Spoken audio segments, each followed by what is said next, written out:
ನಮಸ್ಕಾರ ಸ್ನೇಹಿತರೆ, welcome to my channel spreading stories in Kannada.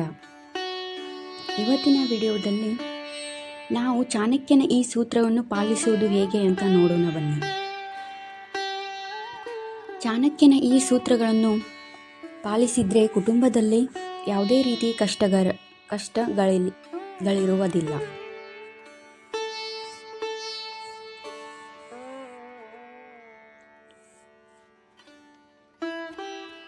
ಒಂದು ಕುಟುಂಬ ಎಂದ ಮೇಲೆ ಅದರಲ್ಲಿ ಖುಷಿಯೇ ತುಂಬಿರುತ್ತೆ ಅಂತ ಹೇಳ್ಕೋದಿಕ್ಕಾಗೋದಿಲ್ಲ. ಕೆಲವೊಂದು ಸಲ ಸಂತೋಷ ಅನುಭವಿಸಿದರೆ ಇನ್ನು ಕೆಲವೊಂದು ಸಲ ದುಃಖವನ್ನು ಅನುಭವಿಸಬೇಕಾಗುತ್ತದೆ. ಕಷ್ಟಗಳು ನಮ್ಮನ್ನು ಬೆನ್ನಟ್ಟಿ ಬರುತ್ತವೆ, ಆದರೆ ಅದನ್ನೆಲ್ಲ ನಾವು ಮೆಟ್ಟಿ ನಿಲ್ಲಬೇಕಾಗುತ್ತದೆ.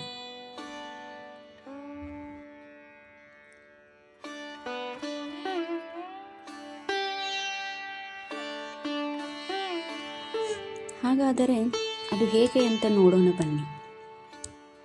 ಚಾಣಕ್ಯನ ಈ ಸೂತ್ರಗಳನ್ನು ಪಾಲಿಸಿದರೆ ಜೀವನದಲ್ಲಿ ಕಷ್ಟಗಳೇ ಎದುರಾಗದಿರೋ ಹಾಗೆ ನಾವು ಬದುಕಬಹುದು.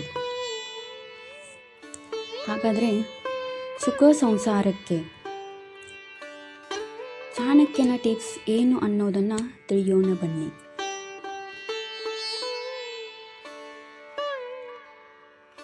ತಿಳಿದುಕೊಂಡು ನಾವು ನಮ್ಮ ಸಂಸಾರವನ್ನು ಸುಖ ಸಂಸಾರ ಹೇಗೆ ಮಾಡೋದು ಎಂದು ನೋಡೋಣ.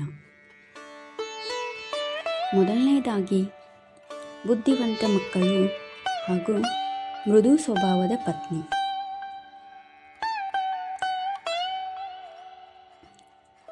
ಚಾಣಕ್ಯನ ಪ್ರಕಾರ ಒಂದು ಕುಟುಂಬ ಸುಖ ಸಂತೋಷದಿಂದ ಇರಬೇಕಾದರೆ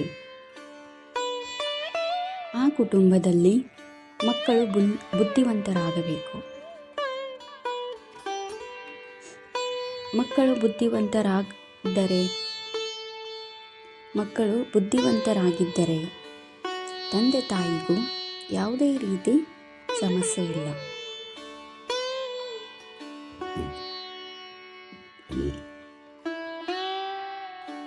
ಹಾಗೂ ಮಕ್ಕಳು ನಿರ್ಧಾರಗಳನ್ನು ತೆಗೆದುಕೊಳ್ಳುವ ಸಂದರ್ಭದಲ್ಲಿ ಕುಟುಂಬಕ್ಕೆ ಸಹಾಯ ಮಾಡುತ್ತಾರೆ. ಅಂದರೆ ಕುಟುಂಬದ ಯಾವುದೇ ಕೆಲಸದ ನಿರ್ಧಾರವನ್ನು ತೆಗೆದುಕೊಳ್ಳಬೇಕಾದರೆ ಕುಟುಂಬಕ್ಕೆ ಮಕ್ಕಳು ಸಹಾಯವನ್ನು ಮಾಡುತ್ತಾರೆ. ಹೌದಲ್ಲ ಸ್ನೇಹಿತರೆ? ಮತ್ತು ಎಲ್ಲ ಕೆಲಸಗಳನ್ನು ಜವಾಬ್ದಾರಿಯಿಂದ ನಿಭಾಯಿಸುತ್ತಾರೆ. ಇನ್ನು ಹೆಂಡತಿಯ ಮಾತು ಮೃದುವಾಗಿದ್ದರೆ ಆಕೆ ಎಲ್ಲ ಸಮಸ್ಯೆಗಳನ್ನು ನಿಭಾಯಿಸುತ್ತಾಳೆ ಎಂದು ಹೇಳಬಹುದು. ಇನ್ನು ಎರಡನೆಯದಾಗಿ ಕಷ್ಟಪಡಿ ಹಾಗೂ ಹಣ ಕೂಡಿಡಿ. ಚಾಣಕ್ಯನ ಪ್ರಕಾರ ನಾವು ಯಾವಾಗ ಕಷ್ಟಪಟ್ಟು ಕೆಲಸ ಮಾಡುತ್ತೇವೆಯೋ ಆಗ ನಮ್ಮ ಕುಟುಂಬದಲ್ಲಿ ಸಂಪತ್ತು ಹಾಗೂ ಸಮೃದ್ಧಿ ವೃದ್ಧಿಯಾಗುತ್ತದೆ.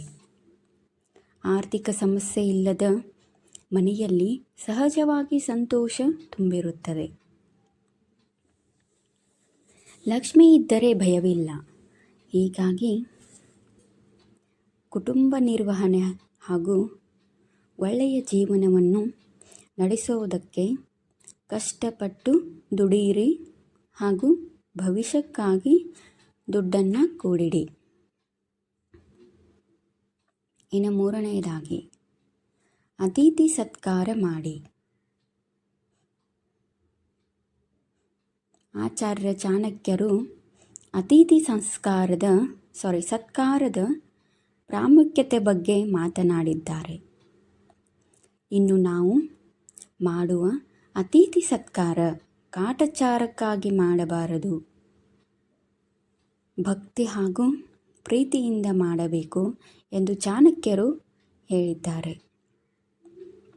ಈ ರೀತಿ ಮಾಡಿದರೆ ನಮಗೆ ದೇವರು ಆಶೀರ್ವದಿಸುತ್ತಾನಂತೆ. ಇದರಿಂದ ಕುಟುಂಬದಲ್ಲಿ ಸಂತೋಷ ಹಾಗೂ ಸಮೃದ್ಧಿ ಹೆಚ್ಚಾಗುತ್ತದೆ ಎಂದು ಹೇಳಿದ್ದಾರೆ. ಇನ್ನು 4ನೆಯದು ಸಹಾನುಭೂತಿ ಇರಬೇಕು. ಚಾಣಕ್ಯರು ಸಹಾನುಭೂತಿಯ ಮಹತ್ವವನ್ನು ಏನು ಅನ್ನೋದನ್ನು ತಿಳಿಸಿದ್ದಾರೆ. ನೋಡೋಣ ಬನ್ನಿ. ಸಹಾನುಭೂತಿಯ ಜೊತೆಗೆ ಅದರ ಜೊತೆಗೆ ಮನುಷ್ಯತ್ವವು ತುಂಬಾ ಮುಖ್ಯವಾಗಿದೆ. ಯಾರು ಬೇರೆಯವರ ಮೇಲೆ ಸಹಾನುಭೂತಿ ಹಾಗೂ ಮನುಷ್ಯತ್ವವನ್ನು ತೋರುತ್ತಾನೋ ಆತನ ಕುಟುಂಬ ಸಂತೋಷವಾಗಿರುತ್ತದೆ. ಅಷ್ಟೇ ಅಲ್ಲದೆ ಹಿರಿಯರಿಗೆ, ತಂದೆ ತಾಯಿಗೆ, ಶಿಕ್ಷಕರಿಗೆ ಗೌರವ ಕೊಡುವ ಗುಣ ನಮ್ಮಲ್ಲಿದ್ದರೆ ಜೀವನ ಪೂರ್ತಿ ಸಂತೋಷವಾಗಿರಬಹುದು ಎಂದು ಚಾಣಕ್ಯರು ಹೇಳುತ್ತಾರೆ. ಇನ್ನು 5ನೆಯದಾಗಿ ದಾನ ಮಾಡಬೇಕು. ಚಾಣಕ್ಯನ ಪ್ರಕಾರ ಓರ್ವ ಮನುಷ್ಯನು ಜೀವನದಲ್ಲಿ ದಾನ ತುಂಬಾ ಮುಖ್ಯ.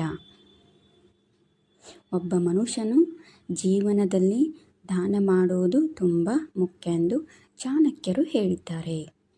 ಕೇವಲ ಹಣ ಸಂಪಾದನೆ ಮಾಡಿ ರಾಶಿ ಹಣ ಕೂಡಿಟ್ಟರೆ ಪ್ರಯೋಜನವಿಲ್ಲ.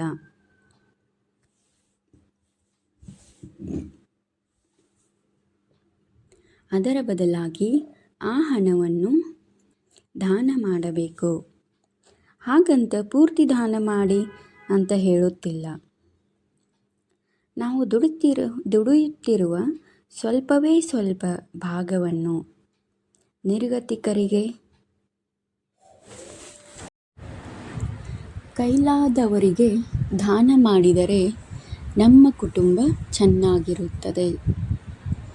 ಇನ್ನು 6ನೆಯದಾಗಿ ಋಣಾತ್ಮಕತೆಯನ್ನು ತೊಲಗಿಸಿ.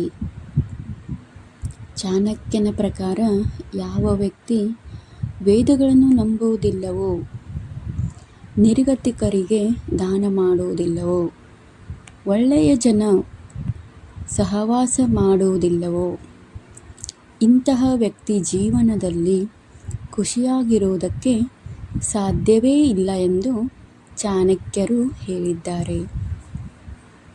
ನಮ್ಮಲ್ಲಿ ಋಣಾತ್ಮಕತೆ ತುಂಬಿ ಹೋಗಿದ್ದರೆ ಕೋಪ, ಜಗಳ ಹೆಚ್ಚಾಗುತ್ತದೆ.